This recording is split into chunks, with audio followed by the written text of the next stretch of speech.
right, you guys, let's give Rich one more round of applause and keep it going for Kevin McGeehan. Yeah.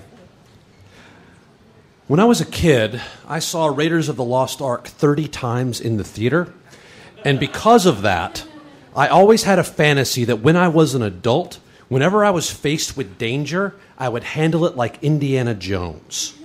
Brave, cunning, and maybe a cool, self-aware quip at the end of it. This fantasy was dashed in my mid-20s when a roommate decided to play a prank on me. One night, the light in our foyer was burned out, and as I was fumbling for my keys for the front door, he jumped out of a corner and just yelled, "Boo." And here's how I reacted to that danger. My hands started shaking, my knees started shaking, and a little fancy boy who I have named Tory with an I took over my body and let out a high-pitched scream that lasted for a 2 count. This was, to say the least, disappointing. A few years later, I was dropped off by a cab in front of my Chicago apartment at 4 a.m. I had been on a business trip for the previous 2 weeks, and I had 2 big bags with me. As the cabbie drove off, I remembered too late, damn, I've just got my back door keys. This meant I had to walk all the way around the building, go into the dark alley, and then go in through the rear gate. So I start walking along the deserted street, and out of the darkness, a car comes out of nowhere. Then it stops right at the lip of the alley. And I can't see in because the windows are tinted, but I can feel I'm being stared at. Then, abruptly, the car takes a hard left and whips it into the alley. I walk over to the building and I peek my head around to see what is happening, and this car has now parked 30 feet away from my gate, and I am 30 feet from my gate. So we are equidistant. I feel like I'm in danger. And I feel like they are lions in wait and I am a gazelle carrying too much luggage. But I've only got one choice. I've got to beat them to the gate. If this was an action movie, this would be where the John Williams score would kick in. I tightened the straps on my backpack, I grabbed my suitcase, and without giving myself any time to talk myself out of it, I ran as quickly as a man carrying undistributed 50 pounds can.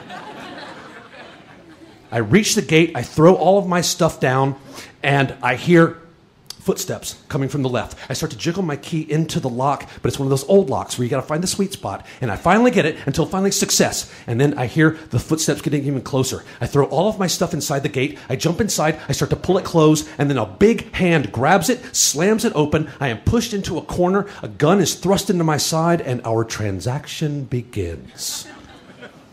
Now, when I reacted to the boo, I was frightened because I didn't see it coming. But this time I didn't scream because I knew what was happening. I had time to assess it. And right now, I was in survival mode. And with that came adrenaline, acute focus, and I became someone I did not recognize. "Give me your fucking money," he demanded. I said, "I don't have it on me. It's in my bag." And he said, "Get it." And without taking my eyes off of him, I walked over towards my bag, kneeled down, retrieved my wallet, pulled out the $34 in unspent per diem. I handed him the money, but he didn't ask me for my wallet, so I quickly pocketed it. Cunning.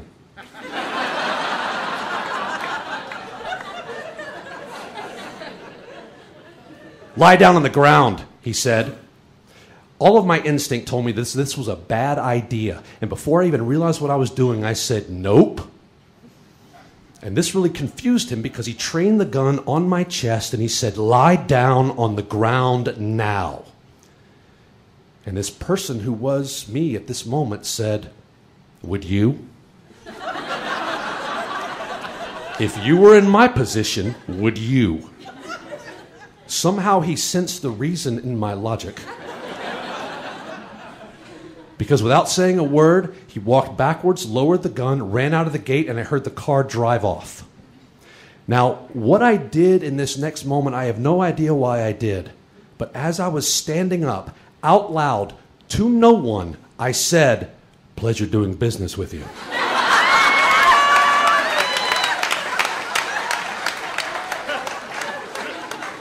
I was energized. I felt just immortal at this point, and I couldn't believe what I had just done. I was brave, I was cunning, and I had said a cool, self-aware quip at the end, just like Indiana fucking Jones. I walked upstairs to my second-floor apartment, still feeling the effects of the adrenaline coursing through me. I walked into my kitchen, and once I saw the safety and familiarity of the room, the adrenaline quickly lost its effects, and I started to think about the last few minutes. I said, "Did you really just talk back to a guy with a gun? He could have killed you. And who are you talking to at the end? Camera 3? And just like that, my hands started shaking, my knees started shaking, and a little fancy boy who had lain dormant for a very long time named Tori with an I took over my body, and I let out a high-pitched, shrill shriek that lasted a full 2 count. This was, to say the least, disappointing. So long, Indiana Jones. It sure was fun while it lasted. Thank you very much.